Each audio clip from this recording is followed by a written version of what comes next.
Hi, in today's video we're looking at how coronavirus or COVID-19 is affecting our local property market. My name's Tim Worth, and it's safe to say that coronavirus has impacted us all in a way that most of us would have found unimaginable only a few weeks ago. Looking back over the last few weeks, our local property market was largely immune to the early impacts of the coronavirus, particularly when compared to the share market. It really wasn't until the ban on open for inspections was announced on the 24th of March that we can actually see a noticeable impact on our local market. When it comes to analysing our local market, there's a few variables we like to look at. Two of those are days on market and our local volume of sales. Now, if we look, after a slow start to the year with only one sale in January, we saw a really strong February with a total of 19 sales. Now, to put that in context, that's more than double the average for the last few years. In March, we did see a bit of a reduction. We had 14 sales in March last year, and there's been only 9 sales for March.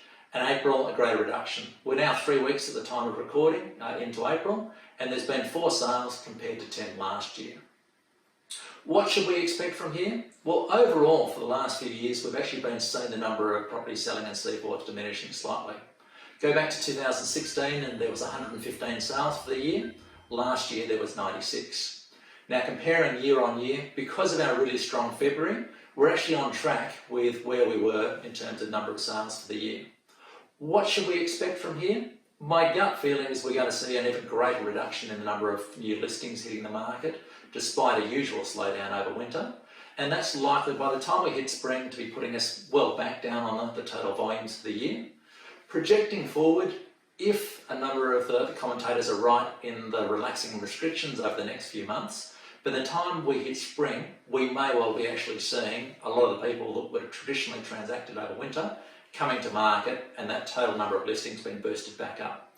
Now, this all depends on exactly what happens with the easing of restrictions, and I, like most people, are hoping that we do it in an intelligent way, but over the next few months we can get back to closer as life as per normal.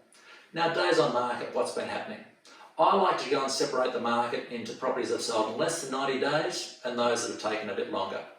Now, for the last 12 months, if we look at those selling in less than 90 days, the average has been 28. Through to March, where we had an average days on market at 27, we've seen that holding up really well. Now, going through April, we've seen that blow out to 35 days, and that may well continue to move a little bit higher over the next little while. Looking at what's on the market at the moment, on realestate.com right now, there are 20 properties for sale. Of those, 4 of them have been on the market for over 90 days, and next week there'll be 2 more that join that category. So it won't surprise us if we look over the next couple of months that days on market does actually continue to increase past 35. So is it all doom and gloom, or are there some potential opportunities out there? Well, it all comes down to how things unfold. If things progress the way some of us are hoping and would like to see, then we will actually see a reduction in some of these restrictions over the next few weeks, and that will actually start to boost buyer confidence. So time will tell, but there may be the best buying window right now.